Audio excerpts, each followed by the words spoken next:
स्नातकोत्तर उत्तरार्ध के प्रिय बच्चों,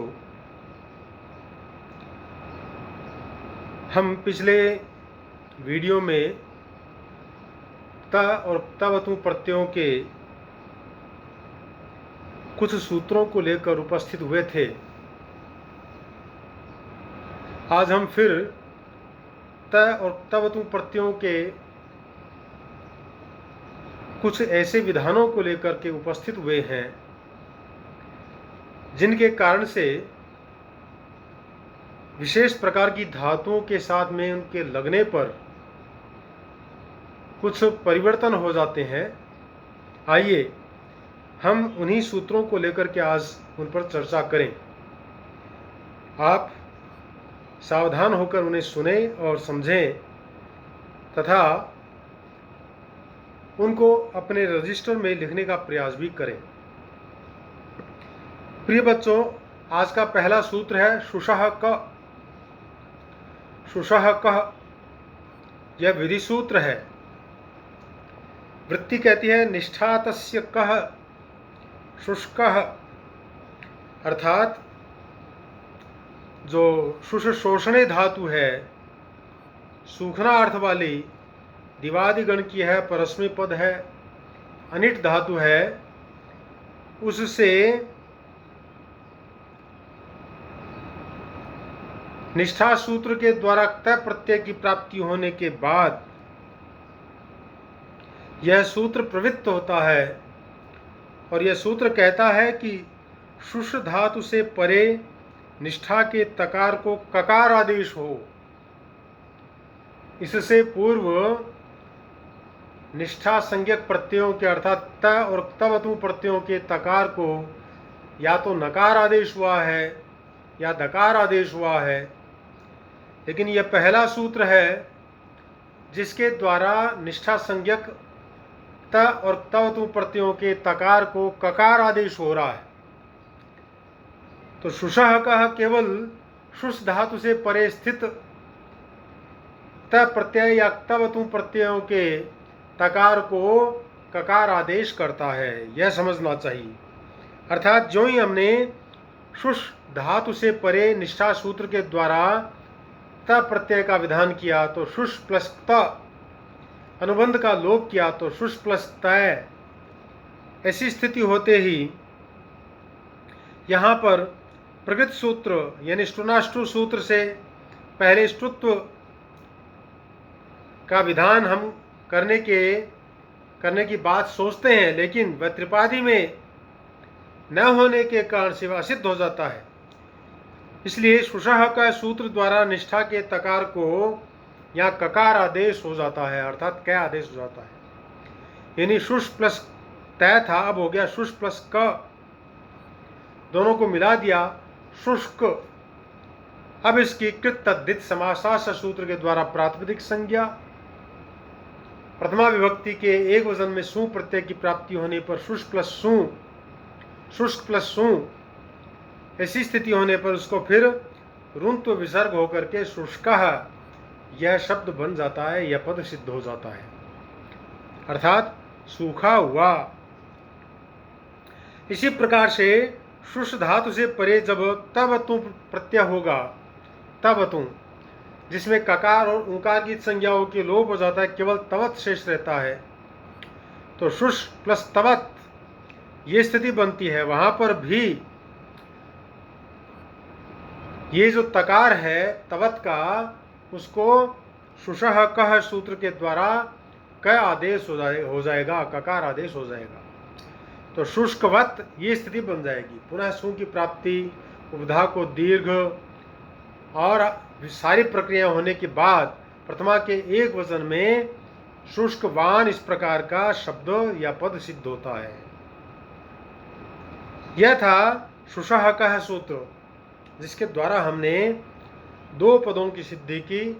शुष्कः और शुष्कवान, इन दोनों प्रत्ययों में त और तवतु प्रत्यय क्रमशः लगे हुए हैं, इसलिए ये ध्यान में रहे कि यहाँ पर इन दोनों प्रत्ययों के तकार को ककार आदेश होकर के ये दोनों पद सिद्ध हुए।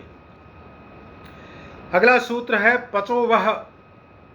पचो वह, यह भी विधि सूत्र है। यह सूत्र क्या कहता है कि पच धातु से परे निष्ठा के तकार को वकार आदेश हो, अर्थात पच धातु से परे ही यदि क्त प्रत्यय होता है या क्तवतु प्रत्यय होता है तो उन दोनों प्रत्ययों के तकार को वकार आदेश हो जाएगा, वह आदेश हो जाएगा। जैसे पच संधि त, यानी डुपचंस पाके धातु है, भुआदि गण की वह पदी है, अनिट है, उससे निष्ठा सूत्र के द्वारा जो ही हमने क्ता प्रत्यय प्रदान किया तो पच प्लस त अनुबंध का लोप किया, पच प्लस त, ये स्थिति बन जाती है। अब यहाँ पर पचो वह सूत्र के द्वारा निष्ठा के तकार को वकार आदेश हो जाता है, तो पच प्लस तय ताब हो जाएगा पच प्लस व। अब प्रकृत वत्व के त्रिपादी में परत्व न सिद्ध होने के कारण झल वर्ण यानी जो तकार है उसके परे होने से चोह कुह सूत्र द्वारा पच के चकार को कुत्व आदेश यानी ककार करने पर बनता है पक प्लस व। दोनों को मिला दिया तो पक्व। अब इसकी कृत तद्धित समासास सूत्र के द्वारा प्रातिपदिक संज्ञा हो जाती है, तो प्रथमा के एक वचन में सु प्रत्यय की प्राप्ति हो जाती है। सु को रुंत विसर्ग होकर के और पक्व ऐसा रूप बन जाता है। इसी प्रकार से पच धातु से परे जब हम तवतु प्रत्यय का विधान करेंगे तो पच प्लस तवतु अनुबंधों का लोप करेंगे तो पच प्लस तवत। पुनः पचो वह सूत्र के द्वारा तकार को वकार आदेश होने पर पचवत पच ववत इस प्रकार की स्थिति बन जाती है।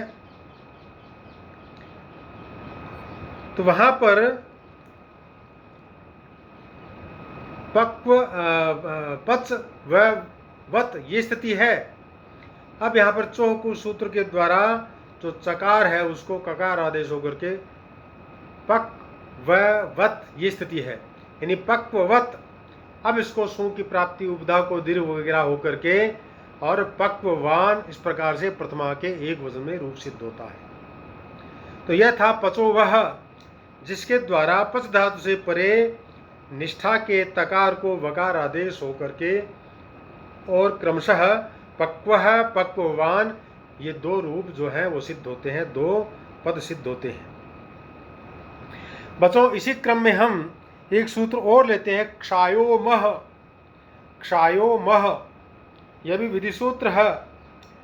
यह सूत्र कहता है कि जो क्षयी धातु है उससे परे निष्ठा के तकार को मकार आदेश हो।